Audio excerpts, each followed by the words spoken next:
Welcome back, everybody, to the Beantown Boys podcast. We are, voice crack alert, we are 2 weeks in a row since COVID. There it is, boys. Accomplishment. At us.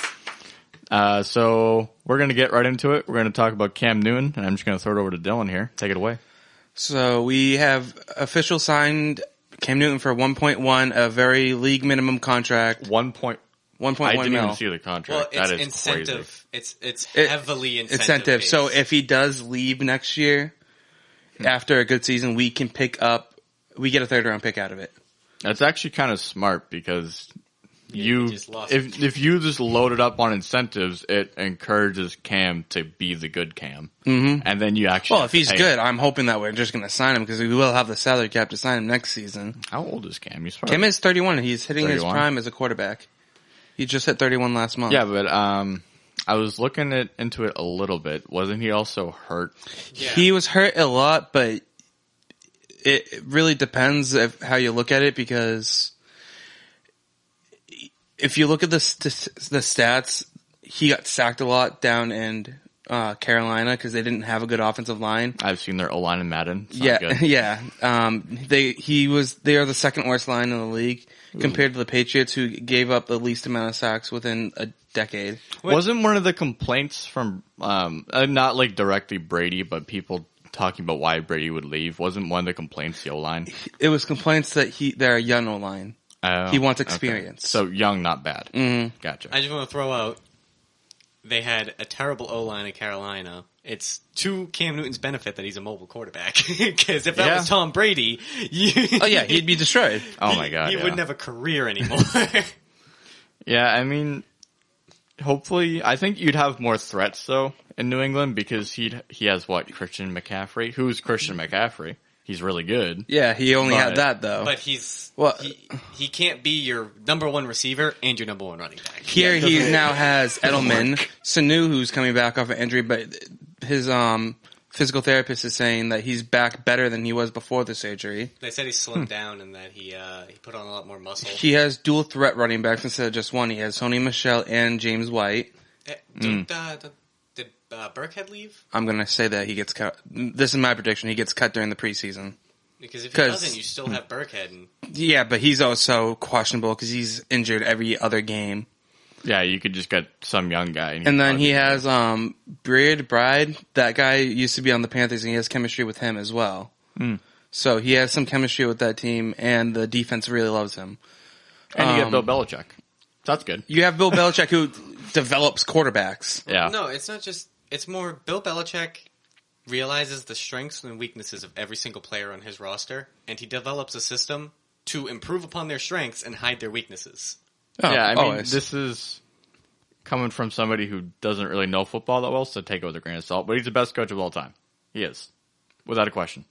He's won the most, and he's consistently been the best for 20 years. Mm-hmm. I mean, just because he doesn't 20 plus, because he was playing... He wasn't a head coach, but when he was a defensive coach with the Giants, he won, I think, 2 Super Bowls there. Well, how long was he the head coach of the Pats before He was the head coach... No, with Brady, since Brady was here, since 2000. Yeah, he came and they drafted Brady, and pretty much he had because Brady came in 01, right? Brady came in 2000. I thought it was 01. No. He came in as a rookie in 2000, but he started playing 01. Okay. And what happened was, before that, Belichick was on the Jets. For like a day. For a day. No, he was also an assistant coach to Bill Parcells. And the funny story behind that was Bill Parcells came up, heard that they wanted he was the head coach, heard that Bill wanted, Kraft wanted Bill. And Parcells didn't like Kraft, so he went up, resigned, so Bill Belichick can get the starting head coach job as the Jets. They basically traded places. Like, Parcells was the coach of the Patriots, and the Jets' head coach vacancy, he was like, hey, I'll take that.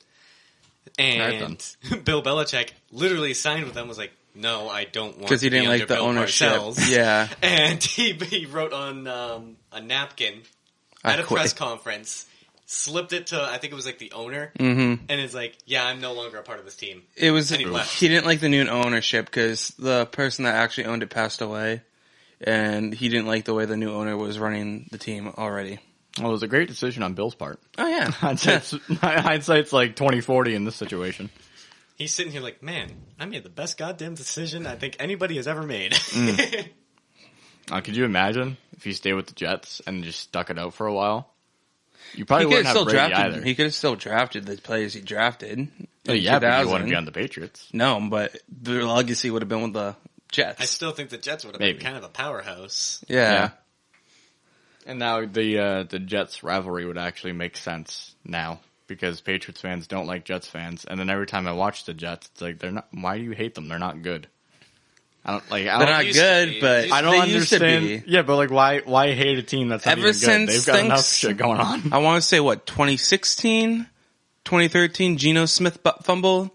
That is the end of a really tough rivalry because that's when they turned themselves into a fool. I was actually just watching the hockey guy today, and he actually said something about rivalries. Oh, you watch him now too? Occasionally. Nice. He said, it was actually on the Boston-Montreal rivalry, he was like, what's the point of having a rivalry if a team isn't good? Right. Because if you're just shitting on them the whole time, there really is no rivalry. There's no competition. Because the way I look at it is it's not always going to be shit. Because look at, I want to say 2013, 2014 Lakers compared to the Celtics. The Lakers were bottom of the division every year, and the Celtics were just destroying people in the playoffs. They were still a rivalry because of the past, and now they're good again. They're a rivalry again. You don't end a rivalry because there's history behind it. No, the rivalry will always be there. It's just more current rivalries. Yeah, he's saying it doesn't make sense to constantly keep it, like super amped up and angry and excited when the rivalry just isn't there. I just say the Patriots have a rivalry. Toronto makes sense. Yeah, Boston always wins, but it always goes to 7. It's a good rivalry. At playoffs, it's a different story. But in the regular season, for a few years, you guys had our number. Yeah, and then you have Calgary, Edmonton. That's always competitive and always good within the past few years. It's like Pittsburgh and Philly, too. It's because they're so close. That Toronto, Montreal as well. Like, they're so close that the games mean a little bit more. Even if Montreal's bad, right? It's still more of a rivalry game because you guys are so close. Yeah, Montreal always plays Toronto good, no matter how bad they are. Carey Price plays pretty much everybody good. Well, there was a game, I think it was early this past season, where it was a 6-5 overtime game, and obviously Price didn't play that good because he let in 5, but, Montreal still got it together and played a game that they normally don't play, which is high scoring. I mean, granted, you had Michael Hutchinson in net for the Leafs, so do with that what you will, but it was still there. And his exact words were, what's the point of hating a team if they're just going to be bad? Because there's no reason to hate them. You're wasting energy. As a Bruins fan, I want Montreal to do good, so that way we can play each other and rebuild that rivalry to what it was. I mean, I just want them to do good so Carey Price's career doesn't get wasted. Well, what's his contract? He can always leave sooner or later, if I'm correct. Or he's signed up for 10 or 10.5 over 8 years. Can he request a goddamn trade too, though? Who's going to take that cap? He can, but does he want to? If you want a ring. It's quite clear that he likes playing in Montreal. He's been there forever. Yeah, I forgot. We talked about this last week. It's not the same as any other sport. He's older as well. So yeah, he's 31. I mean, who's gonna even want to trade for a goalie who's not what he was anyways and has an injury history and has 7 years left on his deal? At 10.5. Yeah, I mean, that's... Carey Price is still... When he's healthy, I really honestly believe he's one of the top 3 goalies in the league. Yeah, I mean... But he's 31. Look at what happened to Jonathan Quick. He fell off. He was, one season, the best goalie in the league, and then the very next season, the worst goalie in the league. And he didn't really have that much injury trouble either. He just fell off the face of the earth. So you literally, once they get to their 30s, cannot tell. You either get a 37-year-old Roberto Luongo or Henrik Lundqvist, who is still just kicking. A serviceable goalie. Or you get Jonathan Quick. Yeah, I mean, goalies are... the species of their own. Yeah, there's no science to it. There's no... advanced stat that's going to apply to every goalie or whatever. And it's a case-by-case basis, and it revolves around their health and whatever. But their mind state, too. Yeah, that's the one position where if you're not 100% mentally, it's quite clear. We talked about that with Robin Lehner last week. Yeah, but we're talking about hockey too early. So I just thought it was a... Get back he said to something. football. I just thought he said something very relatable to the subject. Right. Yeah, let's swing it back over. The Cam Newton. Newton, Massachusetts. There it is. So now, looking statistically, if you put... What would you think if Cam starts all 16 games after looking at the record, what we play against? What do you think our record would be? I would say at least 11 wins. I say around 10, 11. Yeah, I mean... I think if Cam's healthy, he's playing all the games. It really just it does revolve around a healthy Cam. If it's a healthy Cam, I think you can get anywhere from 10 to 13 wins. Yep. If he's unhealthy, I don't see you getting more. If he's unhealthy, I don't most. I don't even think he's going to be playing. I think they're going to throw Stidham in, which I would say we'd be going 8-8. If Stidham is in there, I honestly think you're looking at a top 5 pick. I say you're going 8-8 only because of some of the teams we're playing. I think he's good, but he's just not ready. Yeah. I mean, he's young, and he got to train behind Tom Brady, and now Cam Newton, who's not Tom Brady, but still a very good quarterback. A different type of quarterback at that. There's no reason to throw him to the Wolves yet. I mean, you signed Cam for a reason. Play him. Play him for all 16 if he's healthy, and you're going to get, I would assume, good results out of him. And Belichick's one of the smartest coaches in the league. He's going to utilize Cam's ability to move. I mean, that's questionable because he loves forcing people to stay in the pocket just for their safety. I said, he likes you to could utilize... assume that, but you also had Tom Brady for 20 years. You don't. Yeah, but if you look at this, if you looked at Jimmy Garoppolo when we had him, and him in college, Jimmy was a mobile quarterback a lot more, and Bill wanted him to stay in the pocket. Bill has never liked mobile quarterbacks. Jimmy has a better arm. He does the same thing with Flutie, and Flutie was a mobile quarterback. Than he does with movement. So he's before the mobile quarterback time. Even in San Fran, when I watched the Super Bowl, yes, I actually watched it. Wow. Go Chiefs, go. He played very well. He moved when he needed to. For the most part, he utilized his arm and his running backs. Yeah, I mean, I watched the whole playoffs because that's kind of when I started to get into football, really, was this past year. I mean, he used it as a tool, he didn't use it like, Lamar and Kyler use it more heavily. Kyler uses it as a tool. Lamar uses it as part of his, essential game, not just an asset that he running has. Back. Well, his first thought is, if my guy isn't open, where can I go? Yeah, I mean... That's his mindset, is he knows he can make plays with his feet, and he's not afraid to do it. Yeah, odds are good he's going to outrun the spy, because if you're not putting a spy, you're dumb. Whereas... Because he has that confidence. Yeah. Whereas, someone like maybe Cam Newton coming off an injury won't have that confidence. He'll want to have that pass-first option. But I guarantee you, if Cam doesn't have that pass-first option, he will take to using his mobility. He'll move. And the only thing is I'm saying, he shouldn't be focused on that anymore only because of his injuries. He should be focused on his arms more than his legs. Belichick for. Belichick is able, like I said, able to utilize the strengths and hide the weaknesses. If he feels that Cam is better suited to be a pass first, run later type of guy rather than be a Michael Vick, then he'll talk to him about that. Ultimately, I think Cam has relatively good decision making. Yep. If a play comes down to it, he'll move when he needs to move. And also on Garoppolo, I would imagine being mobile in college is a hell of a lot easier than being mobile in the NFL. It is a lot. It is a lot easier. Yeah, I mean, not everybody's quarterbacks. making it to the NFL that you're playing against, and because of that, you have windows that are way more open than you would in the NFL. But that's why I threw back to you probably don't even know him, but I said Doug Flutie as well. He was a mobile quarterback before the mobile quarterback time, and he didn't stay in the league because Bill didn't like that he ran. Well, he was the first to do it. Yeah, he's going to get flack. I mean, that's if you're a safe coach and you like playing the safe way, which I mean, we've watched the Patriots for a long time. They don't play a flashy game. They play a safe but very well executed game.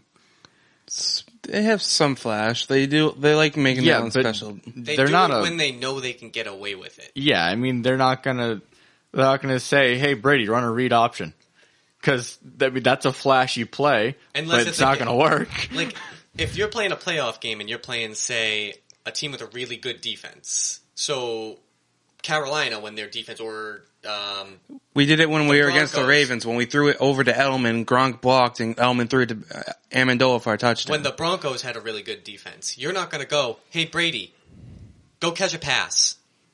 It just doesn't make sense. It's not a safe play. Did you not see the Super Bowl against Philadelphia with the really good defense when we had him run out and go catch the ball? How'd that game go? It won't happen all the time, but like for the most part, Belichick plays it safe. Yeah, he's not a big risk taker. I mean, if you watch the Super Bowls where the Patriots are in it, and then you watch the Super Bowl of this year, a lot of the plays that the Chiefs were making, even if the Patriots had threats like Tyreek Hill and Travis Kelce, and Belichick's not Sammy Watkins. Belichick's not letting his quarterback do the things that Mahomes is allowed to do. I mean, Mahomes took a lot of risks. If I could see Brady doing what Mahomes would do, I'd be doing a backflip because I don't think Brady can throw no look at sidearm. A lot. Yeah. I mean, yeah, granted, Mahomes is like I think just he's a the special most talented talent. quarterback in the league. Yeah. I mean, it's up to his coaching staff over the course of his career to put him in a position to be one of the best of all time.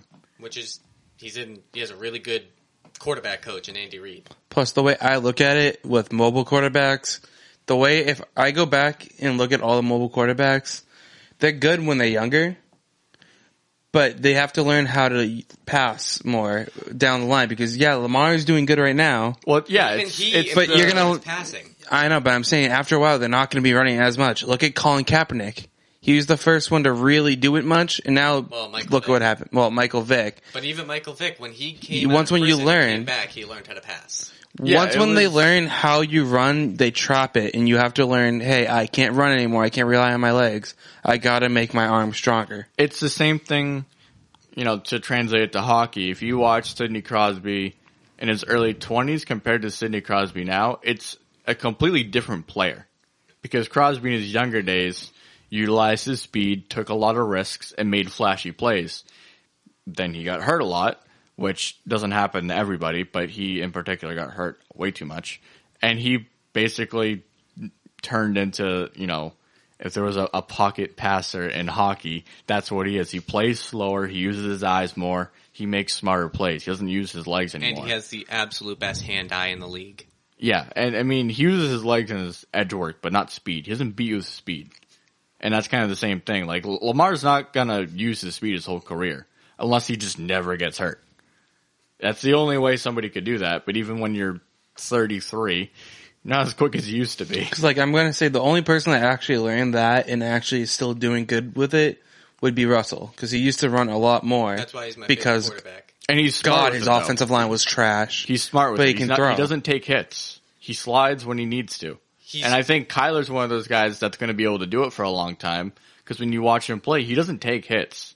He goes out when he needs to. Yeah, he gets out of bounds or he slides. He's unlike Lamar, who decides, I can do a spin move and go another 30 yards. Yeah, Lamar takes hits, and he's also younger, so his chance of bouncing back from an injury is a lot higher than if Russell Wilson would. It depends on the way you look at it. If they both tore their ACL, I guarantee you Lamar would bounce back a lot quicker than Russell. Oh, yeah, without a doubt. I mean, if they have they have the same treatment and everything like that. Same everything. Yeah. Because he's younger, his youth, it's just... It allows you to heal quicker. It depends, because I'm sorry, if you got hit by an Alex Smith or a Tyrod Taylor of the nowadays, Lamar's season would be over and probably career. It depends. If it's a bad concussion, then yes. But I'm saying if him and Russell Wilson got the same exact injury, even if it was a potential career-ending injury, I really do think that Lamar could come back faster he could find his game obvious because he's than younger. Russell Wilson. Yeah, I mean, Lamar also knows that the way he plays, he needs to be protected because when you watch him right before he snaps the ball, he puts in a full mouth guard. He doesn't put in what a typical pocket quarterback does because he's not going to move, and a pocket quarterback tends to just talk more before the snap. So they just put in a little thing that just goes right around the teeth, and it's not doing a whole lot. That and we're more used to mouth guards than the older players are. Well, yeah, and then Lamar puts in a pacifier. I mean, they're huge. The things that it makes sense because you don't want to lose stupid, it. But you don't want. That helps concussion wise. Yeah, it helps. You'd rather stay safe. Yeah, better safe than sorry. And he knows, which is why he uses it. He doesn't use something that's not as good because he doesn't think he needs it. So that's why Russell's my favorite quarterback is because I think he's the smartest. No, he's the oldest. He's got to be the smartest. Well, Brady's the oldest. I think Brady's technically the smartest quarterback. The oldest mobile guy. But of mobile quarterbacks, he's the smartest. He's the most. He's like a two-way forward in hockey. He can pass. He can run. He knows when to make the play. He always makes the right play. Very rarely does he mess up. Yeah, the Seahawks are going to be dangerous. A year where DK is better than he was this past year. I mean, oh god, keep throwing him at the gym. That's terrifying. But with the QBs, but that's offensive wise. Let's see how. With QBs taking hits, Patrick Mahomes has the greatest arm in the game right now. Yep, he can run, and because he's so bulky, if you watch the Super Bowl, he took some mean hits and he bounced right back up. Yeah, he takes hits and he gets up and he flexes immediately. He's like, I don't care, I can take the hit, but it's like, all right. But he's also 20-something years old. Like the one where he rolled out and he ran in for the touchdown, takes a mean hit and then gets up and just, I was like, that right there is insane. If any other quarterback took that hit, they'd be whining about it for the rest. No, they'd whine. He's not doing that when he's 31, though. No. I mean, he's going to take that same hit when he's 31. He's like, I will say this. If you compare it to the younger quarterbacks, to the quarterbacks now that are still all-stars like Rodgers and them, the younger ones you don't hear complain about getting sacked. Right. The older ones complain about barely even getting touched. So that's why I do like the younger generation, because they can take a goddamn hit and not bitch about it. Well, I think football is in the earlier stages of what hockey is in now in terms of how much it values the youth of their players. Because, I mean, we'll see how, the NFL is obviously way more inclined to make rule changes to pertain to their stars because they like making money more than the NHL does, apparently. But, they're definitely going to have to take a look. Like, these teams are going to take a look at the guys coming out of college who can run better than the quarterback they have now. And yeah, he might not be able to throw as well as their older guy, but can that leg speed and that rushing ability make up for that? Well, the thing with footballers and the younger generation too that I like is their mindset is, oh, you hit me, next time I'm going to hit you harder. Just get the hell out my way or I'm going to run you the fuck over. Right. To touch on what you said, I feel like it's a lot easier to teach the throwing ability. Obviously not the arm strength. That's all on you either have it or you don't, or you can work on it. Mm-hmm. But the ability to make the right plays and use your vision to your advantage can be taught. I feel like being able to run is something you either have it or don't. Yeah. You're either fast or you're not. Like Brady has gotten faster, doesn't mean that he's not a snail. Right. He's still he's still wicked slow, and can he make plays with his feet? Yeah, but it looks like he's running 10 miles an hour. Yeah, and that's also because he's huge, height-wise. That just generally makes your stride look slower. Whereas you have somebody, even Cam is on the bigger side of a mobile quarterback. When he runs... But Cam's 6'5", isn't he? About... Is he? I think he's 6'5". He's a tall quarterback. 6'2". He is tall. I thought he was like 6'2", 6'3". Well, Professor Google, what do you have to say? But when he runs, you can see... Oh, he's got wheels. ...that he is flying. The man who shan't be wrong strikes again, 6'5". Got him. I don't want to know why you just know that off the top of your head. I don't know. That's just an odd thing to know. Brady is also, like, I think he's 6'4". So, the difference between their strides is so noticeable. Right. One runs like the turtles from that, the slow skis. If you ever saw the... Nope. It's a Verizon commercial. Okay. Let's. Yeah. Yeah. Oh, yeah. The slow skis. So...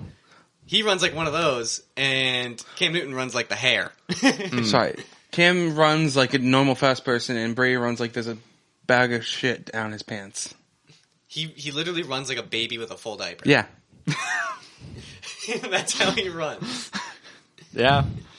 I mean, when you only have 1,000, only have 1,000 yards in your career, he could be 42 or he could be 12. He still runs the same. Oh yeah, he actually got faster the older he got, but still, he worked on. Yeah, you worked on everything. That's probably as fast as he's gonna get. It really is. I honest to God think even me having the worst endurance because I don't train at all, I think I could beat him in a race. Vince Wilfork had a better, I think it was a 60-yard dash than Tom Brady. And Wilfork's a good athlete though. Wolf, do you not see the size? Do you want to Google the size of Wilfork? I know he's big. A big defensive lineman compared to a skinny quarterback? But he's also a stud in terms of his pure athleticism. I mean, he's a stud, but he shouldn't be faster than your quarterback. He shouldn't be, but the guy that can eat this size of a fucking barbecue rib. But when he did his 40-yard dash, though, I mean, I'm sure he was skinnier than how he ended his NFL Not as career. much. He was also gifted with more skill than Brady has. Brady's whole career has been based upon him working his ass off. Yeah, he's the best because of his brain. He's not athletic at all. He can make really nice plays. He can make really skillful plays. It's like with Gretzky. Gretzky could make skillful plays. Well, Gretzky was not the most skilled player out there. He wasn't the fastest player. Gretzky beat you with his brains. Well, the training that Brady does is purely on science and just body mechanics because, again, I don't know why I know this, but the QB training that he does over the offseason is purely based on science. It's because he knows he doesn't have that skill set that other quarterbacks do. I hate to sound like I'm the person who's shitting on Brady after he left, but even when he was here, he hasn't been really doing the right plays that he should have been. He doesn't really use his brain as much as he used to and being making the right plays as he used to. Because at this point in his career, he's already won so much that all he has to prove is that he's skilled. That's the last thing and he's not even proving that he has skill. That he has skill. Right. So I feel like he's trying to force skillful plays to make himself look like a skillful quarterback. I mean, I think you're just kind of looking back and just kind of I'm looking back at after the last two seasons where it's like I gave him compliments and blamed the receivers now that I'm looking at it and he's not on the team and I'm not thinking of him as the god that has the ability of everything. I'd also like an apology because I've been saying all the shit you've been saying for the past 5 years. Thank you very much. Okay, but it's not 5. I'm saying the last 2 years. I'm just the last 2 seasons he's been falling off. I noticed That's the one I'm saying. I noticed it. Where Brady threw it low and away, or he's throwing it over the player, or he throws it the complete opposite way and then blames the young receivers and basically make them lose their job because he can't do it. Well, yeah, he's in his 40s. He's not what he was. That's what happens. You can do as much training as you want. If you're in your, early mid 40s, you're not going to retire. There's no need to stay in this league. Retired after winning. Yes. I'm not saying he's not, he's still an NFL quarterback. He still is. He's not the greatest player in the league anymore, but, he's still an NFL quarterback. He's falling off. There's nothing. But if you're falling off from Mount Everest, you're still going to be pretty high when you're going down. Yeah, I'm also going to say, I'm sorry, with all the things I've been seeing ever since Brady signed with the Bucks and Gronk went there, that's not a Super Bowl team. No, yes, they have a good receiver core and they have good tight ends, but if you look at that coach, they do not use their tight ends. He does not use their tight ends to catch. Gronk is a good blocking tight end, but he's out there to catch the ball and run whoever the fuck is in his way. Yeah, but who's the offensive coordinator? The coach or Tom Brady? Who do you think? It's mostly the coach. You have to listen to what the coach. No. In this situation, when Brady agrees to come to the Bucs, when they talk this out, who do you think's running the offense? The coach or Brady? Because Brady's only there to prove that Brady's better than Belichick. It's the only goddamn reason. Because there was absolutely no reason to continue your career as a football player after ending not only the regular season, but the postseason with a pick six. Yeah, there's zero reason to still have an NFL job. Only one thing he has. You still have to go off of the coach's playbook. You can't sit there and make your own playbook. He can go off the playbook, and that's what Brady does well. He studies the playbook. But most of his plays, you do not. If you go back and look at the films of the Buccaneers, they do not use their tight ends to go out on routes. The tight end has to go out and say, "I'm a blocker. I'm not an eligible receiver." I understand, but here's what I'm telling you: when he signed to the team. You don't think Brady told them explicitly, "I'm running the offense." He can sign all he wants, plays, but once when you sign, shit can change no matter what. Yeah, but I'm Tom Brady, so I'm going to do what I want. Go ahead. That's really how it is. You want to look like a spoiled brat? Go ahead. We can go find somebody else who is younger. Yeah, They would have done that already. They would have done that if that's what they wanted. Because they didn't realize how much of a drama queen Brady is. No, I think they knew all well and good what they were getting when they signed him. But you're getting Tom Brady. You don't think Tom Brady... You're not getting the Brady that would win you a Super Bowl. Yeah, but you know what you are getting? A big name that's going to put asses in the seats. Yeah, you're getting asses in seats. And you don't think Brady can draw up a full playbook that can make up for his personal lack of skill and get him into another Super Bowl? I think he can. Because he's not the best, he's the smartest quarterback in the league. He's not the best anymore, but he's damn well the smartest. He knows what he's doing. He's not as good as he was, but he's fucking super goddamn good. And the other thing you have to also go and pay attention to is his teammates going to listen to him? Are they going to put up with the shit that New England put up for a long time, where if it was his fault, but yet he's still sitting there and yelling at the players? Well, he got Gronk with him, so he has somebody else who's going to be on his side. One player out of the 52-man roster? Yeah, but he only needs the offense to agree with him. He doesn't need the defense to agree with him. But all it takes is Gronk just talking to his teammates on the side, like, look, come on, man. Brady knows what he's doing. Just listen to him. It's quite simple. Even at that, maybe Brady's acting out here because he's frustrated. He's frustrated that the play didn't go the way he wanted it to, and I think it was more he was blaming the young receivers, but he was more angry with himself. He's been doing it for the last 20 years. He's been on this team. He sits there and yells at whoever his fault it is. He was more angry with himself for not being able to complete the play. I know this is a bad comparison. And when people do that, sometimes they take it out on the anger and the blame, and they put it on others, even though they're really just mad that they weren't able to. But that's not a good team core. They wanted to do. That is not a good team core. That is horrible. It is. I know it's a bad comparison because we all know how much of a joke this coach is. That's how. Look at the film back with Bill O'Brien when he was our offensive coordinator. He went and they got into almost a fist fight because Brady doesn't know how to blame himself. No, he's worked his ass off to be the best, and since being the best, he's been treated as the best. He's been treated as royalty, especially around here. I guarantee you, he never paid for a meal. I doubt it. He went to a place, and that place paid him to sit in the seat and eat. Yeah. So, because then you get to advertise that Tom Brady sat in this seat. And by the way, Tom went down there not for his NFL career, but for his plug for the TB12. Yeah, that's the best. That was the best thing to go down for. No, that's the best decision he could have made. It wasn't for his career to make calls and everything. He did it to do his plug. He's thinking for TB12. After football, but you really think that going down there, and yes, I know because he's been treated like royalty, he has an ego. You really think he's not going to go down there and say, "Hey, I'll sign with the Bucs. Do I want to? No. You guys are a shit organization, but I'll sign with you guys. I want control of the offense." Yeah, I mean, I keep saying this. Like, you really think that Brady didn't say, "Look, if I'm going to play here, you're going to give me the keys. I'm going to drive this bus." Put it this way.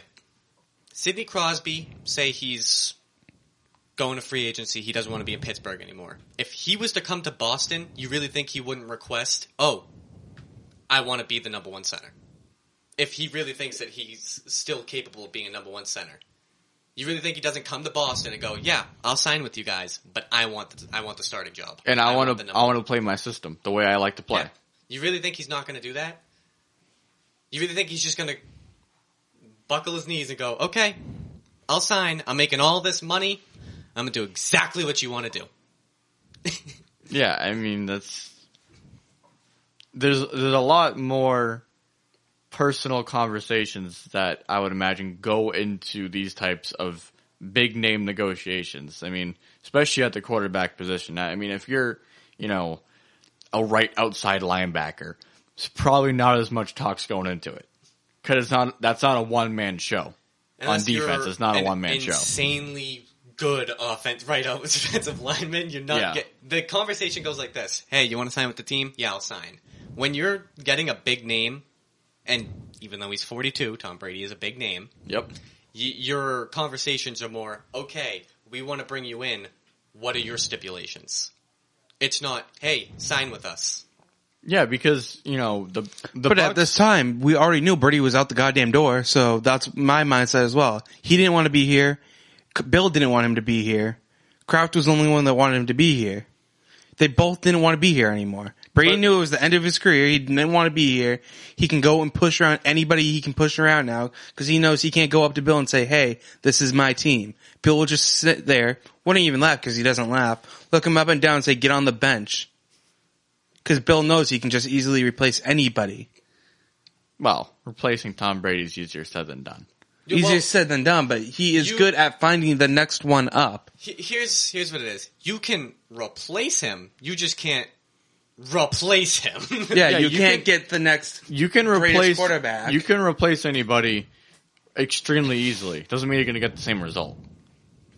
I mean, if Bill is, if he's so stubborn that he would do that, and then he's done it before. No, but what I mean is if he did it now and just threw Stidham to the wolves, and Stidham, let's assume he didn't, get back up on his feet and, do well, and they consistently lost. I mean, what do you think? Do you think Bill's just going to willingly lose because he just wanted to sit Brady? He'd sit him or trade him. That's what they did with Jamie Collins. Who the hell is that? That was one of their star defensive linemen who sat there, just jerked around. Yeah, he wasn't really trying at all. And so he said, you think this is funny? We're going to send you to the worst team in the fucking league. But again, though, that's a D lineman where defense is more Bill of a likes to team keep an ego check. He doesn't want these ego... I understand. He's not running the football team the modern way. He runs it like a hockey team, wherein you're not allowed to have a personality. You're just going to go to work. You're going to do your job, and we're going to win. He runs it like a hockey team. He doesn't run it... He's won 6 Super Bowls out of it with this team, and 2 more with the Giants. Yeah, but, times may be changing. You don't know. Maybe playing with a little bit more fun is the way to win. Fun or ego, where you think you're the best and nobody can step on you. Well, there's a difference between personality and ego. Yeah, there's a difference. PK Subban has a personality. Tom Brady has an ego. Yeah, I mean, if you look at what PK's done for charity over the course of his career, he doesn't have an ego. He's very selfless. I know, but I'm saying Brady does have an ego. You can tell the difference between personality and ego, yes. Well, everybody has one. Everybody has an ego. It just depends how big it is. Like when it comes to... It's bigger than his contract. I'll sit there and tell you that. When it comes to talking contracts, you're going to have an ego. Yeah, Even I mean... a low-end player is going to be like, well, I think I deserve this much. I'd imagine there was quite a few more teams that put in an offer on Brady. Maybe it wasn't a good offer, which is why nobody talks about it. And they just don't want to mention that they put in an offer because that's bad PR for the QB. Yeah, but want to know who doesn't have an ego and who shouldn't because he is an MVP, but he's just signed for a $1.1 million contract? Newton. When was he an MVP? 2015? 2016. I think it was 2015. 2016. That was the year of the Super Bowl 50. He has an ego, but he's willing to put it aside to try to win. But Brady won. Ha! There's Ha! no fucking way. Ha! 2015, idiot. 2015, 2016 season or 2015. 2016 season It or says 2015. Then that would be 2014, 2015. It says 2015. Got him. fucking way. Got him. Because I remember that was a huge talk about it. Hey, 2 for 2. There it is. Who's the real football guy? There it huh? is. There it is. Got him. I'm learning. I did my homework, kids. See, this is why you stay up late and you study. There it is. That means 2016 was Matt Ryan. 2017 was Brady. Yep, so I did my math wrong. I counted wrong. I will say, wow, you're correct. But I was thinking because it was 2016 when he got the award. Okay. That's why that's the way I thought of it. Because it was the 2016 I was going to make fun of you for doing the math wrong, but I'm notoriously you're no one to talk. awful at math. Yeah, It's 1 plus 1. I just forgot that this year Lamar got it. Correct. It is 1, and then the plus sign, so it's like, it kind of makes a window, and then the Nope. ones, and then the equals goes on top. This is a terrible bit. It's a full window. Terrible. There's the window. All right, what were we just talking about? We were talking about MVP and the ego. Oh, we were just talking about Brady. Yeah, Brady and the egos. That's what I'm saying. There is, if you look at it, Sherman sits there and says he's an MVP candidate. Newton is. He shouldn't be getting the league minimum, but he's putting his ego aside to go prove, hey, Carolina didn't want me. They weren't even willing to trade me for the contract that I'm worth. I'm going to put my ego aside and go prove it. Unlike Brady, who sits there and says, I got an ego.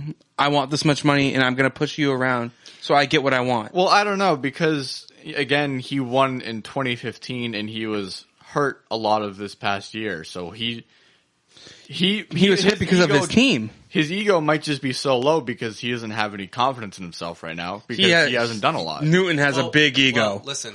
As big as his wardrobe. Hey, man. Brady's... That does well, right? To give Brady a little bit of credit. How's the one person who usually always hypes him up is the only one that's not? Yeah, what the hell's going on with you today? Just I'm looking at it after the years I hyped him up. It was only because he was a Patriot and I was blindly looking the other way. But now looking back at the way he played like shit the last two seasons and realized how much of an ego queen he is. To his credit. Ever since he married Giselle. He deserves to have an ego. I think you're being a little cynical. He has won so much. He deserves to have an ego. Cam Newton, what has he won other than an MVP? What has he won? And then, going back to the, I'm going like this because what is he doing right now? Isn't there films of him practicing out on the field? Something like that. He's practicing with teammates. What the fuck did he do the last 2-3 years when he was supposed to be doing that here? He didn't want to be here. Why would you do something when you don't want to be somewhere? If I'm working at a dead-end job my entire life and I decide... Dead-end, you have your Super Bowl team here, not like down in Tampa Bay. Look, if I'm working a dead-end job, which could be a successful job for me, I'm making money, but it's a dead-end job because I don't like it. If you don't like something, why keep doing it? It is still your job. You want to sit there and say you want to carry this team, and you want to be the captain, you want to be the role model, you got to sit here and bust your fucking ass off when you're supposed to be here. 20-something years. Just about. And then if you go back, you can tell the difference between before Giselle, how Brady gave a fuck about the team and everything, and then he turned on and started having an ego and started thinking everything deserves to be me right when he married Giselle. I blame Giselle the way he is now. That's really just conspiracy. Nobody but... Yeah, I mean, there's no science in that. It really is. It just boils down to the success that he had and how much he resented the system. If you don't like something, there's no point in doing it. He loved everybody but Bill. Yes. You can love all your coworkers and have a shit boss and still have a miserable time. He hates him because Bill doesn't go to play for fun. Where did he just go to? Tampa Bay, who has a coach that is laid back and will say, here you go, I'm just going to sit on the sideline, let you do you. Because if you want to win, you have to make sacrifices, and the sacrifice Again, is greatest coach of all time, you're going to fight against him? The sacrifice is fun. If Brady wants to go have fun now, at 42, he can. Let me pause you right there, though. Yes, Belichick is the greatest coach of all time. My personal opinion, Brady's the best quarterback of all time. So, best and best. You have two egos pretty fair. going at each Yeah. other. Who has more rings? Don't they have the same amount? No. Bill has more. Yes, but that was as an Really? assistant coach. How many does Yes. he have? He has two more with the Giants. As Okay, a head so coach, as a head coach, they he have has the same They amount. have the same amount. I mean, if you're an assistant coach, yeah, you're involved, but you're not the one calling the shots. Especially 20 years ago. Maybe more. I actually think it was more. Yeah. I mean, I think back then the head coach was the head coach and he was the one running the show. Well, no, on defense, if you watch a lot of documentaries behind it, Bill got to call the shots on his defense because that was his defense. Well, yeah, he was he was an assistant coach, but he was the defensive coordinator. So his job was he specialized in defense, and he still does. He's wicked good. He's very hands-on with the defense, not so much the offense. It's why he left the Jets after a day. He was promised the head coaching job, and Bill Parcells got hired as the head coach. He didn't want, or actually Bill Parcells got hired as the GM, technically. Yes, because he was the head coach and then he But resigned to go to the GM. He likes to have complete control. So does Bill. Bill knew when the other Bill came in that he wasn't going to get to do what he wanted to do. So he left. He has that ego. He knows what he's capable of doing. So does Brady. Yeah, it's betting on yourself. I mean, I never disagree with betting on yourself. It just depends on how you go about it. And whereas what I've seen from Brady with this situation is he hasn't really done anything completely out of the ordinary. I mean, yeah, he's going against some social distancing guidelines, but, you know, as long as you're...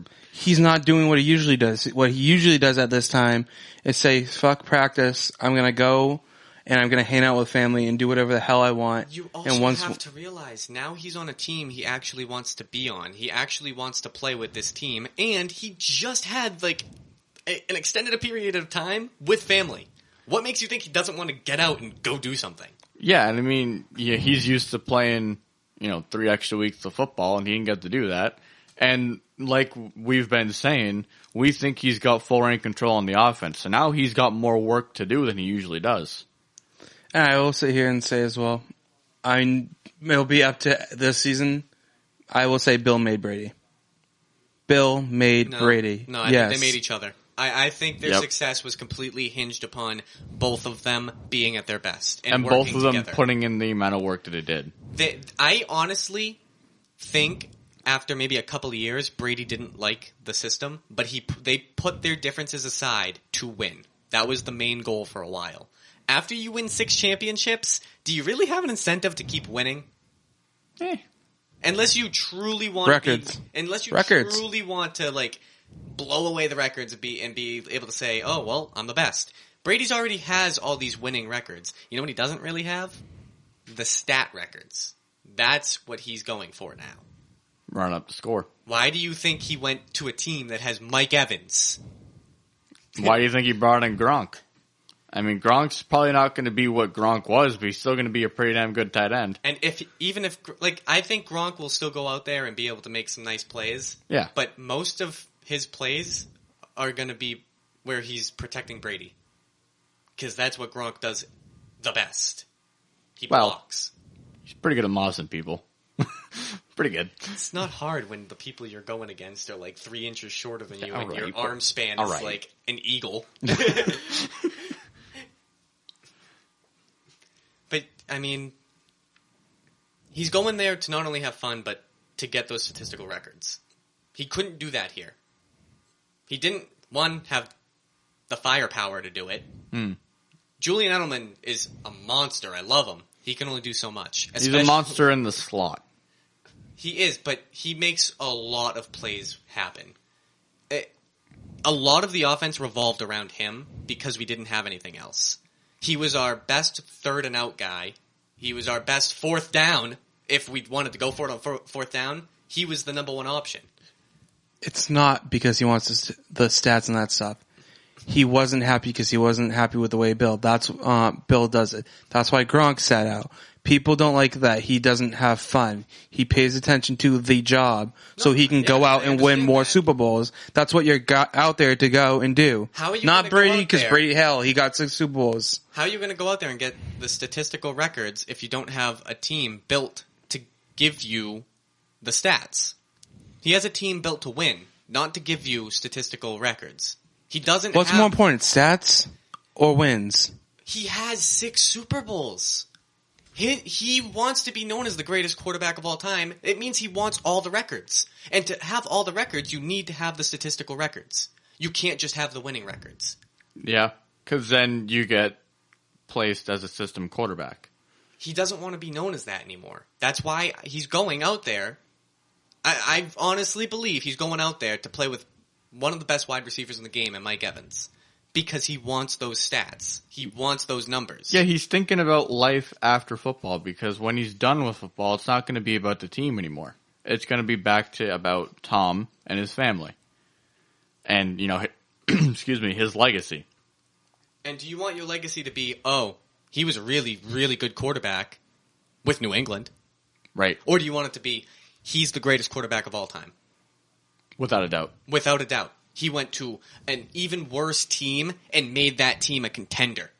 Yeah. I mean, if he gets that team playoff games, I mean, I don't... And that's a success. I honestly think they could be a one and done in the playoffs, but that's a success.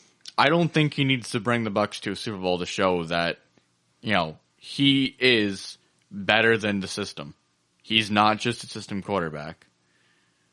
And, I mean, back on Belichick with the fact that it's not fun to play in New England, I mean, I think he's still without a doubt the best coach in terms of winning, but his shortcomings as a coach is he doesn't appear to put any effort into having social relationships. He has social relationships outside. He doesn't want to have fun on the field. That's not what it's for. On the field. On the field is a focus on what you're here to do and what he's here to get paid for. I understand that, but if he has a history of players sit out because they're not happy with the way things are going there, I would make an assumption. Well, that D lineman that you said earlier, he didn't sit out. He played, and then he got traded because he wasn't. He was trying. Also irrelevant until he came back.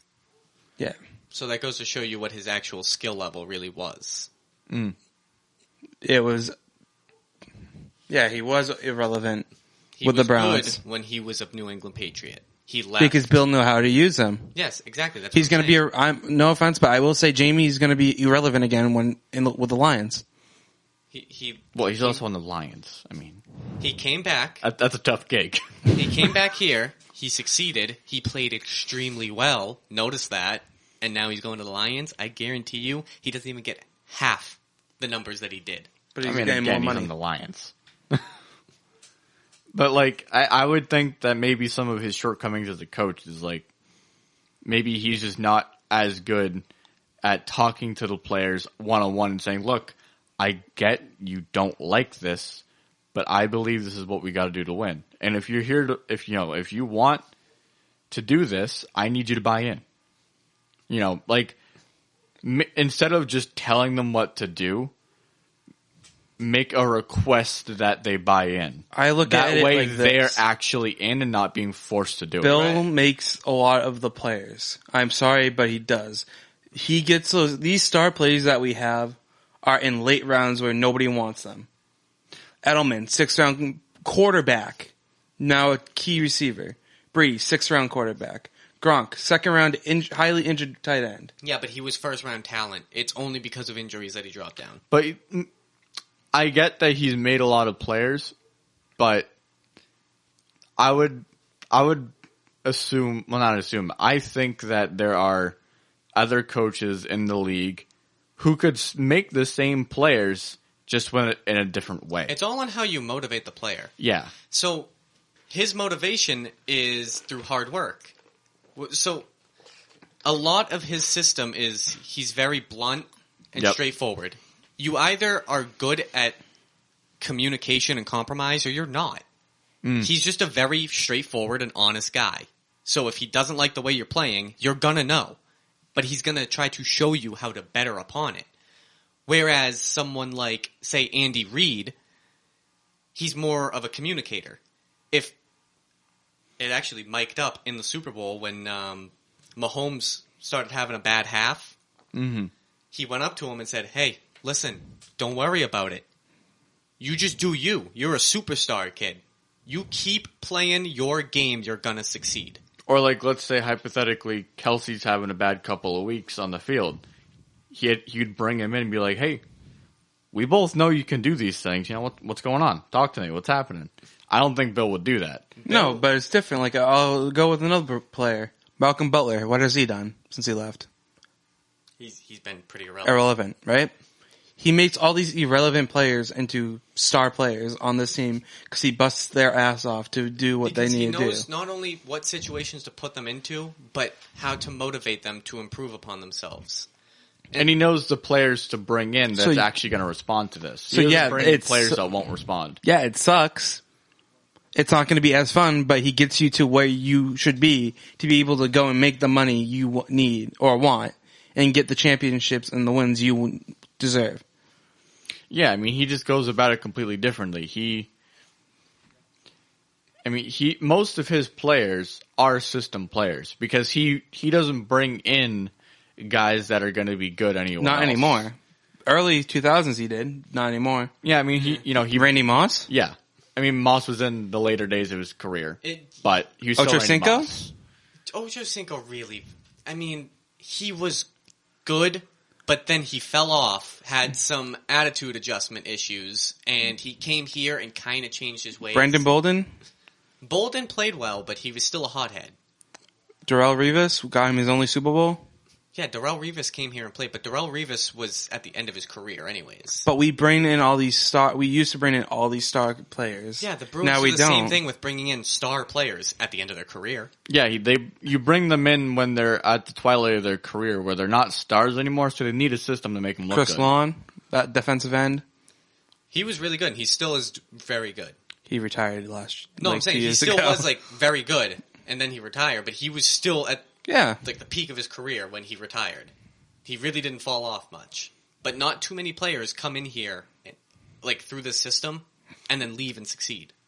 Not too many people come to New England, have breakout years. No, they just come here to win the championship because they know that they would come here and they can win one. That's by design, though, because Belichick doesn't bring in studs. No, but he brings in guys that are going to play well in his system. Or just have the right mental attitude to play on the field. He brings in talent that's not really known. He pushes them to their ability. Chris Hogan. He's nobody in Carolina right now. The one I'd give you Patterson. is Stephon Gilmore. I would like... I mean, this is never going to happen. Well, he was still young. He wasn't doing well until he got here. I would love to take a deep look into just the way Belichick scouts and drafts because Wicked good book. Well, what is it? We're waiting for it. It's called War Room. Okay, I'll look that up. So, the way he drafts isn't on skill. I would like to know. You can tell that by the way I reacted in the draft this year. Yeah, he's never drafted on the raw talent. No, he goes off. He interviews these kids or has somebody do it for him because I'm sure he doesn't have a lot of time, and gets a read on these kids, gets their personality, and if it's the right type of fit where they're gonna be able to buy in and put in the work and do the shit they don't want to do, they'll be successful here. But if they go somewhere else where that's not the mantra, where it's more based off of what your raw skills are and how to utilize them, then they might not be as successful because they're not being pushed as harder. The only exceptions are people with attitudes or injuries that fall. Those are the only real talented players that he takes, like Gronk and Hernandez. We've brought in sad story for one really is. One day. AB. I mean, he played one game. He was here for more than one day. But we had him for the one game, and then the clown turned into a bigger clown. That completely hinged upon how he played things. Yeah, I mean, he's a loose cannon. He just did not play. Practicing with Russell now. He's practicing wrestling? Yeah. Yeah, wearing his Raiders helmet. The one that they wouldn't allow him to use. Yeah, I did see that the Seahawks were looking at him, though. That's why. What do they have besides DK? Well, They have They have one other. the hell is his name? I know, that's going to bother me. He's decent. He's like his Binky, like how one Edelman other was. decent receiver. Oh my god, what the hell is his name? Professor Google. This is going to annoy me, but by the way, look at the ESPN thing. It just makes me laugh.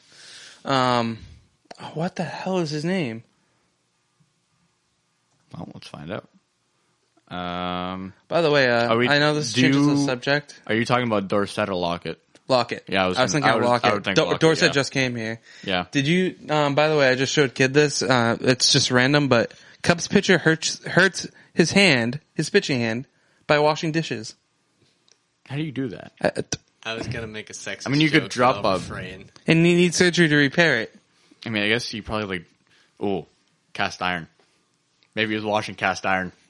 Wait, that stuff's heavy. Wait, maybe he's just washing a knife and then wasn't paying attention. And Oh, yeah, cut a tendon or something. It Yeah. doesn't look. Wasn't what I was reading, but that would be the only thing that makes sense. All I could think was he was sitting there with a plate washing it. Yeah, Matt, it's just like a plastic plate, and he somehow just hurts himself. A cramp. Hilarious. So what else you guys want to discuss here? We went over the Patriots for like an hour. Yep. we have the CBA to. Oh, right, yeah. So the CBA for the NHL, they're doing basically negotiations to extend it, and part of the talks that they're doing, and nothing's set in stone yet, and there sometimes are last-minute changes because somebody gets cold feet. More than But sometimes. the current talks is that the NHL is going to allow players to go back to the Olympics for 2022 and 26. But I thought they didn't like that only because it ruins their season. They don't like it, but How do you get people to agree with you? You compromise. yeah, I know, so but what- I was going to what say, but I they're- feel like it was good having those college kids go out there because you get to see how they are playing. Oh yeah, And you get to draft them out of it because they're playing against the adults. But it's nice, but at the same time, the point of the Olympics is to put the best of the best from every country in these competitions. And if you don't allow the NHL players to go, then you don't have the best of the best.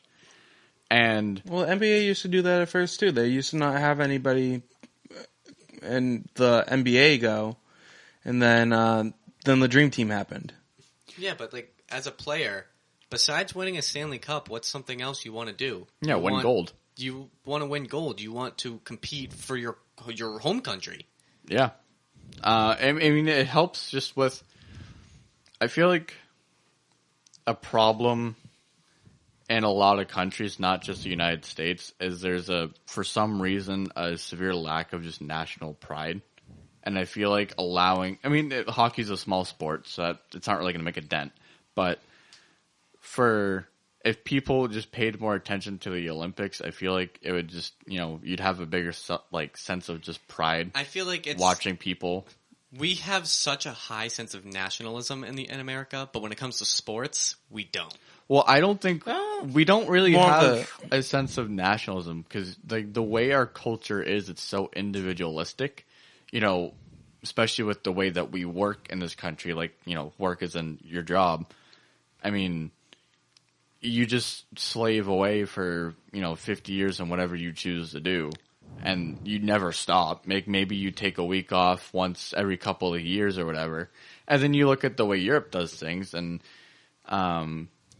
we have a friend who his dad works with a lot of European people. And he has trouble getting a hold of them because they don't put as much stake into their careers in terms of constantly working, and sometimes they'll be gone for 3 months because there's more to life than just work.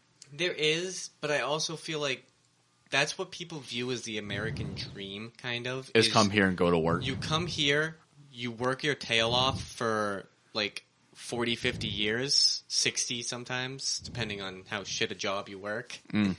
And you save up enough money to be able to do whatever you want afterwards. Yeah, and Essentially, that's the American dream. I think. Yeah, I mean, we could get into that deeper and how true that is or not, but we're not gonna This because is a we're sports we're talking about podcast. sports here.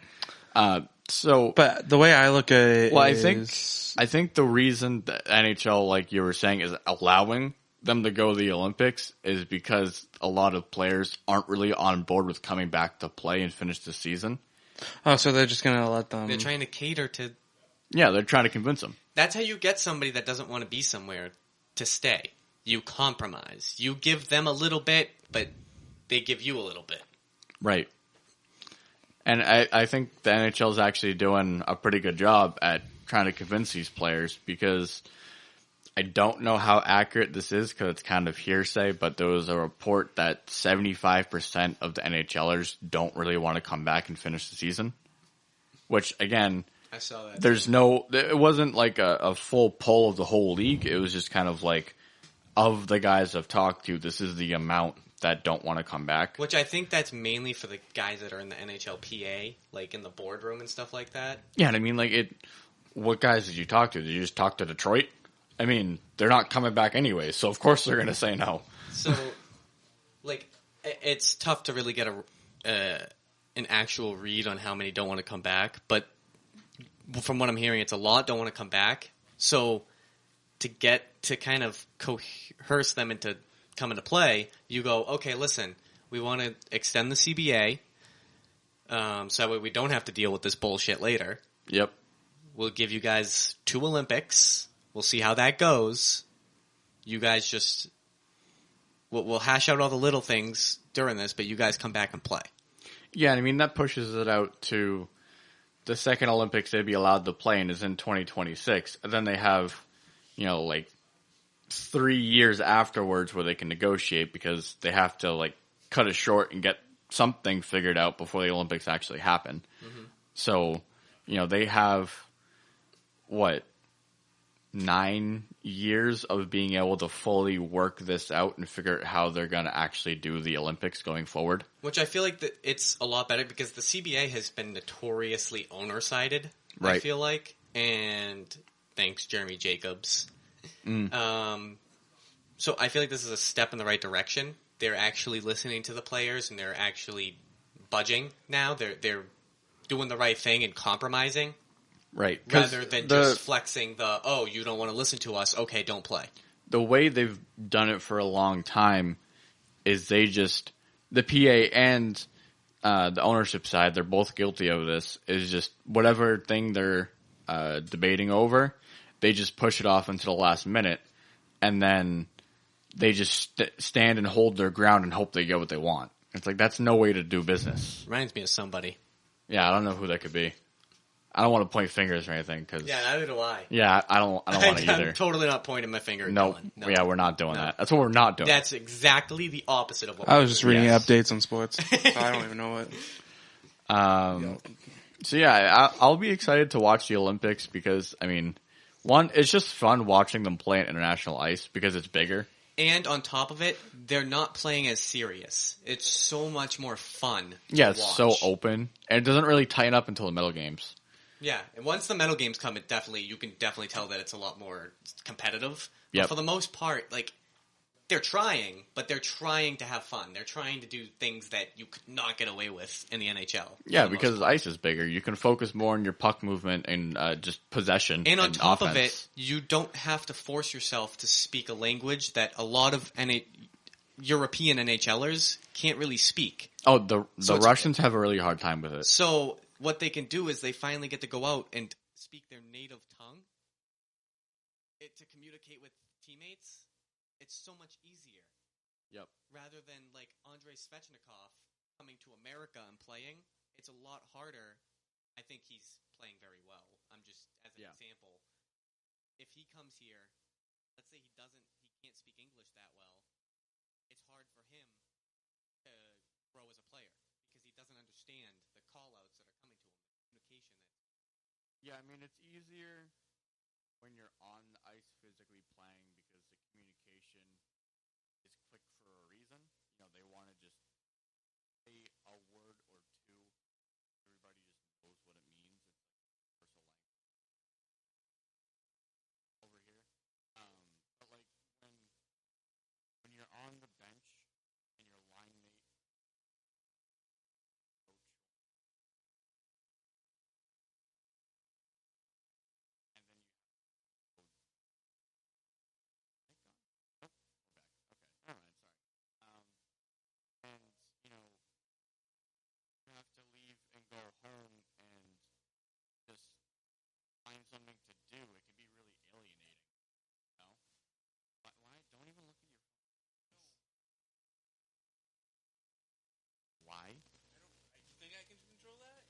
his Don't reflection. drink coffee. That's not going to help, genius. Can we go continue? We're going to talk about me vomiting? But yeah, it can definitely be very alienating and lonely. So, Yeah. It's not hockey, so it's more of an esports thing, but there's this guy who was on a Rainbow Six team where his native language is Russian, and he played on a team where it was mostly Russians. So he was a top fragger. He was going out and getting a lot of kills for that team to be successful. That was his role. He went to a team that is all English, and now he's not the player that he was. It's hard for him to transition into being on an English-speaking team and trying to have those in-depth call-outs and that in-depth communication that Rainbow Six esports involves. Yeah, and then with even like, the NHL esports scene isn't as big, but, there's, for people listening at home, there's a esports NHL league called LG, leaguegaming.com, and so in the lowest level, the CHL, it's kind of funny how anybody could play on these teams, but in the QMJHL section of the league, which in real life is the French-Canadian junior league, is basically comprised of all French esports players because, Quebec is like its own country where, yeah, some of them do speak good English, but they only speak French there. That's pretty much all they do. They have English in writing on signs and stuff, but you have to know some French to live there, and live there and actually communicate with people. You can live there by yourself and be a hermit and be just fine. But so you're fine. But those guys, they have a hard time communicating with English only speaking players because we've dealt with this. Yeah, they can't figure out what they're trying to tell us, and we don't know what we're trying to hear. We don't know. It's kind of cute. It's like teaching a kid to speak, and he uses the right words, in the wrong way. Yeah, because they take English classes just like Canadians take French. Like the middle and western side of Canada, they take French too. But unless you're using it day in and day out, you forget. Uh-huh. That's just the way language works. If you don't use it all the time, you forget. And so they just don't remember. And I've only met a few that actually speak just solid fluent English. And that's a big help because they can be a buffer between the French only speaking and the English only speaking. It's a good buffer to have, but it's hard to find. So yeah, it'll be nice that a lot of these players who don't have good English every once in a while get this refresher where they can play with guys that speak their own language and just basically get it out of their system so they're not going back or they're not constantly in this state of frustration. Because I'd imagine it'd be really frustrating because some guys pick it up quickly and then within a couple of years they have really good English. Like Ovechkin it didn't take him that long to get good English. But then you have other guys, I can't remember.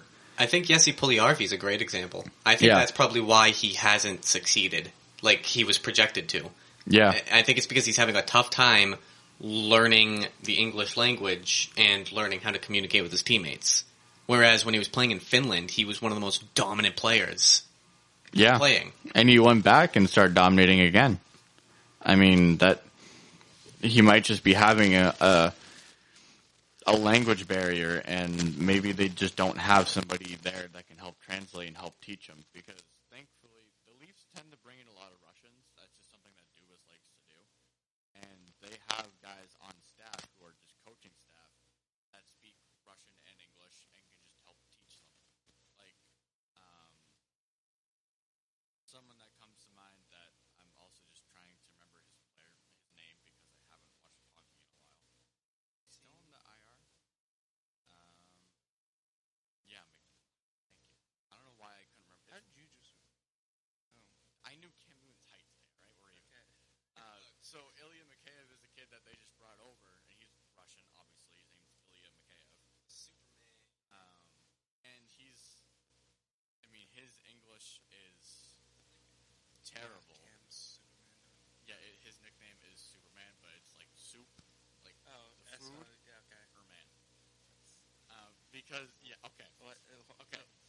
That's J.R. Smith there. Okay. So, one of his first interviews this season,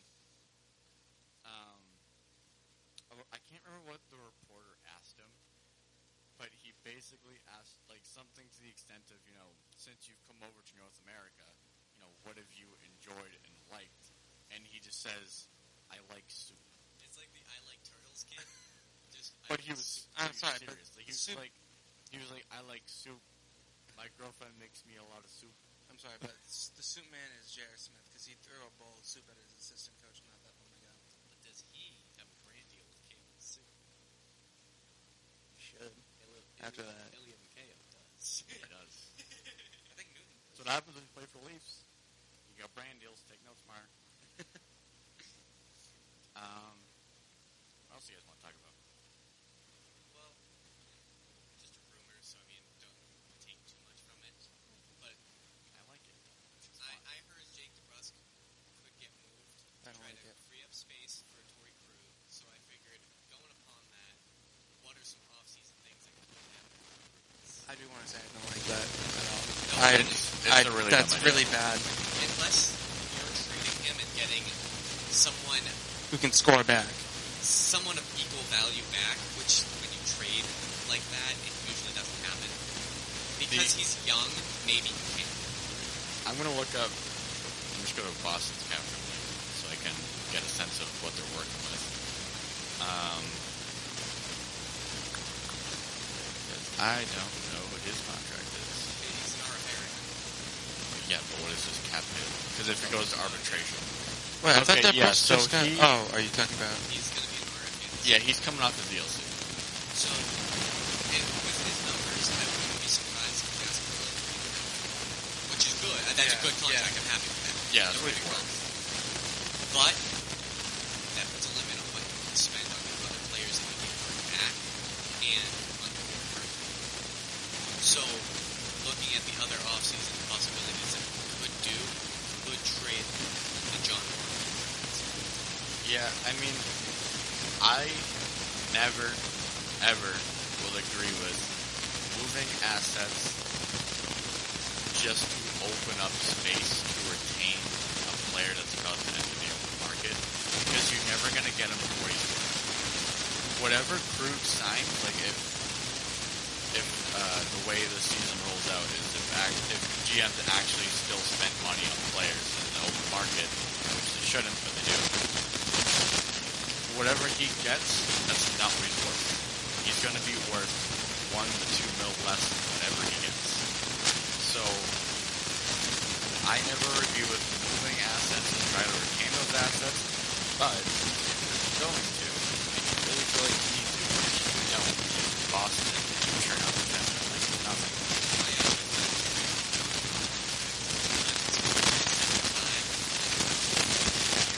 Yeah. For a guy we're using as a seventh defenseman, and we already have plenty of defensemen that are ready to play anyways.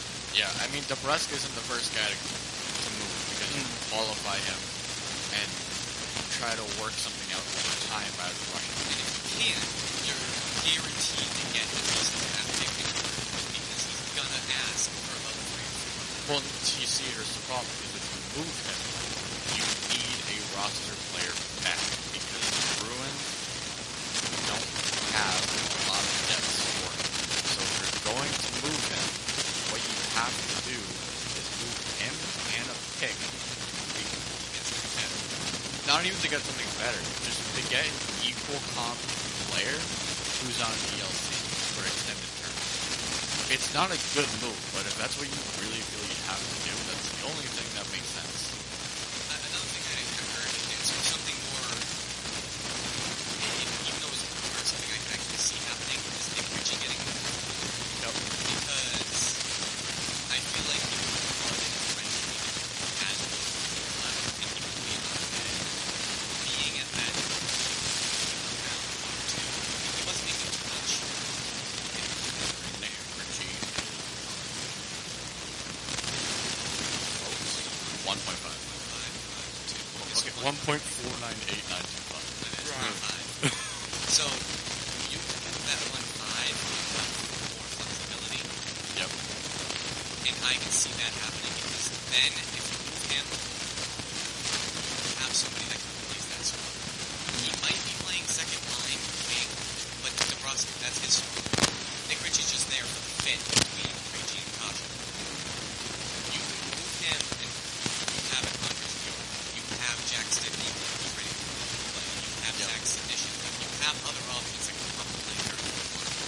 that's more manageable rather than getting rid of your bona fide second line scorer.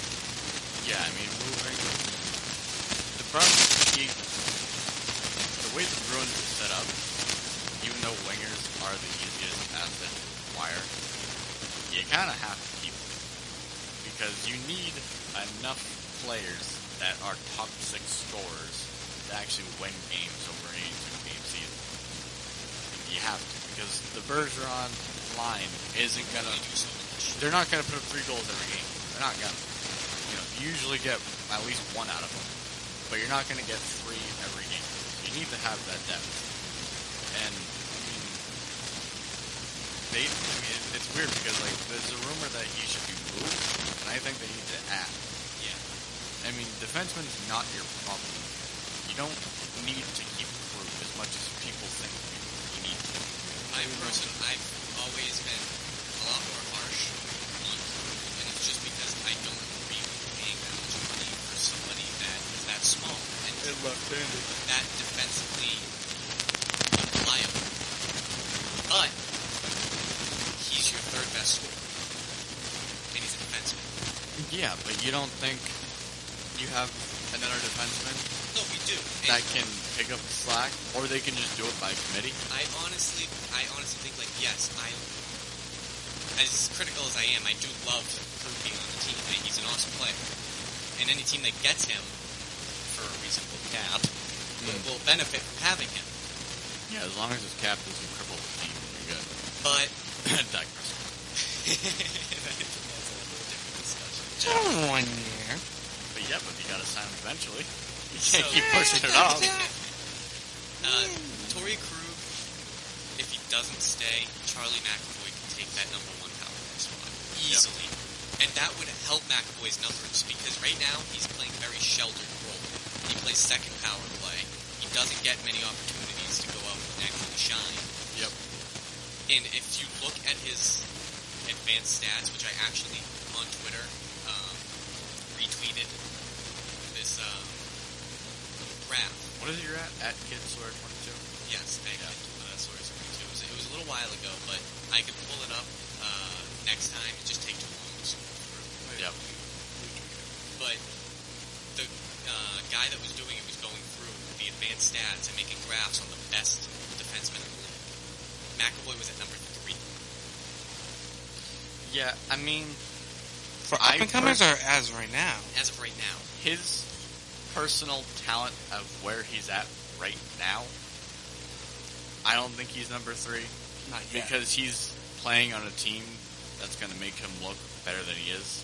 If you threw him on the Leafs, he wouldn't sink. Well, it's the Leafs. But he's not going to, look like Michael Phelps. Well, the way that he described it, he was like, Charlie McAvoy, yes, is not putting up, offensive defenseman numbers, but he's putting up decent numbers.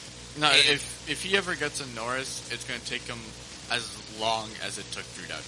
Yeah. Unless letting Krug walk allows McAvoy... Yeah, if it allows McAvoy to make the next step in his development and become the bona fide number 1 that doesn't need to be sheltered with Zdeno Chara, because, even though Chara's not good anymore, he's not taking risks and stepping up. He's staying back and allowing McAvoy to learn. I think that's why McAvoy is succeeding so well, is because he's paired with Chara. He's paired with Chara. So when Chara does eventually make a mistake, or he goes up to make the right play, he's just not fast enough to come back, McAvoy pounces on the opportunity to shut down that rush. I'm honestly going to go out and say it. Odd man rushes, I think he's the best defenseman in that situation. Too many times, Boston has been put in situations where it's just Rask or Halak with Charlie McAvoy. And the chances that the puck goes in are a lot lower than you'd actually think. Because McAvoy shuts down the 2-on-1s very effectively. The odd man rushes very effectively. And you have the best 1 and 2 in net in the league. That also helps. It does help, but I'm just saying, it's a lot easier when you have someone like McAvoy on that odd man rush helping low, rather than someone like Torrey Krug. Right. Because if Torrey Krug's on that odd man rush, chances are he's gonna mess up somehow. The puck's gonna go in that. Or he just can't reach. Or he just physically can't reach. Yeah. Whereas McAvoy is gonna go and make the right play. And there's not too many times he makes the wrong play. No, he doesn't overextend himself positionally when he's defending a 2-on-1, and he's got a good stick, and he's got a good head on his shoulders. He knows what to do most of the time. No, I'm going to try to change the subject into something else now. No, never. Oh, God forbid. It's still going to be hockey. God forbid. We went from DeBrusque to Charlie. I was really just getting a hard on. But, so we got the news that it's going to be either Toronto or Edmonton for the playoffs. Right. Which one do you guys think would be the best? Oh, so it is just going to be those two. Yeah, there's I Eastern thought it was a Conference choice and between the the Western. two. The way they're going to do it is Never the mind. Western Conference is going to play in Toronto, so that way Toronto doesn't have home ice advantage. Okay, so that's what I was complaining about a little bit. Edmonton is going to be Club City on the eastern side, so that way Edmonton doesn't have home ice. Well, I mean, the home ice advantage. It doesn't really matter with no fans, because fans are the main priority of how you get people excited. That's the way they wanted to If do it. they're so concerned with them sleeping in their own bed giving you an advantage, I mean, come on.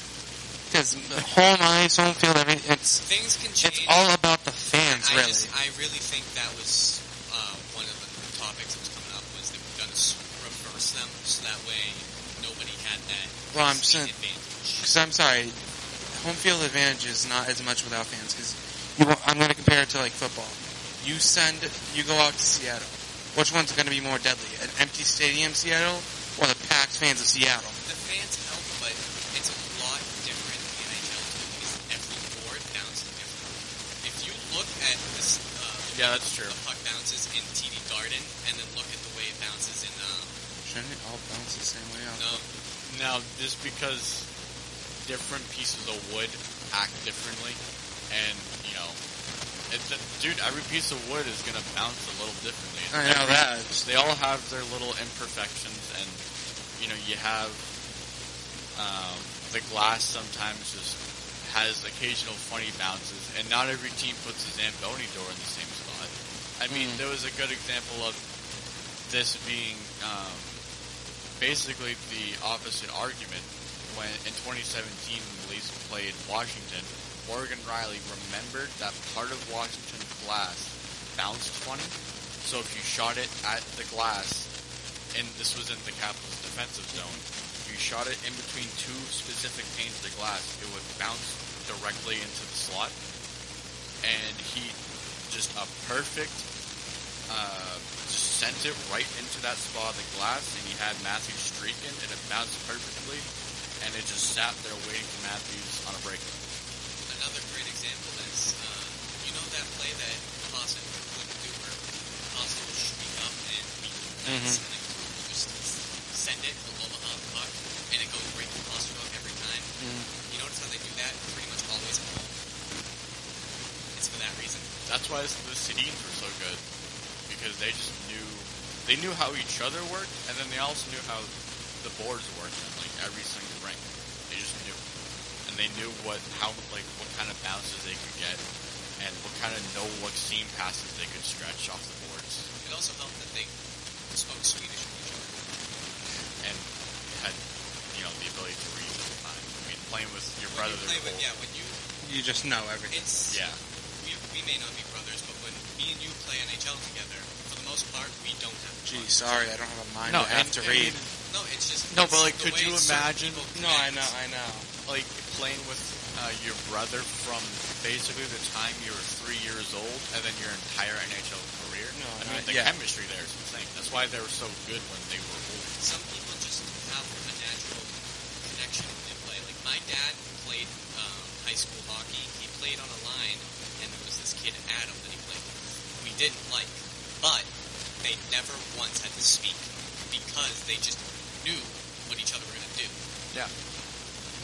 I mean, chemistry is so important, and chemistry with your sheet of ice is first. Like, it's funny that it's important, but it actually does matter. It's gonna suck if they playing in Edmonton, because that means later games for us. Well, It could still be the same time. Well, it's gonna be packed. They're gonna have games that are on the eastern side of the states, and they're playing at 10 in the morning. I'm just gonna say it's gonna suck. They should have picked at least a little bit more, at least 4 stadiums. I think 2. For the health of the players, it has to be 2. It has to be. Because if it's 1, you're too crowded, and if it's 4, that's way too many people. Yeah, there's too much movement going on there because you're gonna have to re-quarantine when you go to the new arena, and you don't want to wait another 2 weeks. You want to just be able to keep it contained and keep going. Maybe you have to do another quarantine for the finals, but other than that, you have to keep it as contained as you possibly can. Unfortunately, but that's the world we're living in right now, and it'll be interesting to I don't think it'll play that big of a part with the home ice thing, just because at least with the Scotiabank Arena, doesn't really have that many quirks on the ice and the boards, not a whole lot. It's a little bouncier than other board setups, but a lot of rinks are like that. So there's nothing too quirky like Washington's case. I don't know about Edmonton's. I don't know if they have any quirks, but yeah, they do have a quirk. It's called Connor McDavid. yeah. But with the ice and the boards, I don't know if there's anything. There might be. I just don't know. I haven't watched enough games where they play in Edmonton to really notice. Yeah, I'm pretty much busy looking at McDavid.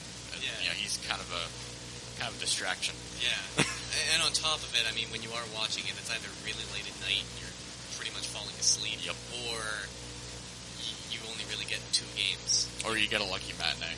Yeah, you get to watch 2 games of Edmonton per year. Yeah. I'm gonna ask a question to end this up because we've been going for a while, but it's not. Nope, not allowed. Can't ask a question. No, that's his job. That's not a question. It's more like a discussion. Who do you think is better, Sid the Kid or Connor McDavid? It's McDavid, without a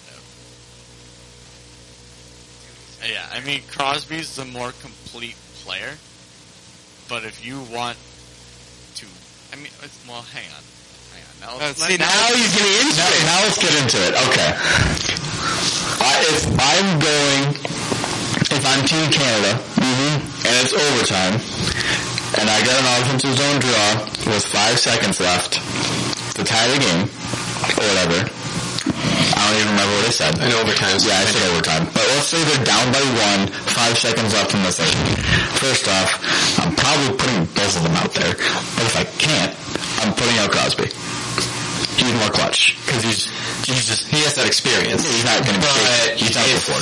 If it's overtime and I'm looking for somebody to win it, I'm sorry, McDavid is the more skilled player. If it's regular season or whatever, I want McDavid every time. I want McDavid out there. But if it's clutch, the most talented player in the league. But if it's a playoff game, if it's a clutch game 7, third period, 2 minutes to go, tag game.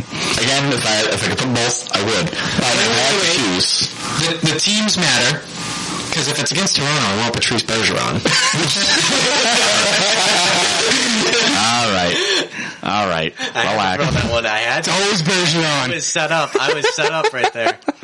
No, if it's a clutch scenario, until McDavid does his own stuff and proves he's also clutch, which I'm assuming he is, but we don't know yet. Because Edmonton really doesn't get put into those situations. They either win or they lose. I only thought of this question because I've been teaching the guys how to play NHL and that stuff. So I was doing a skate around and I was showing them how to shoot.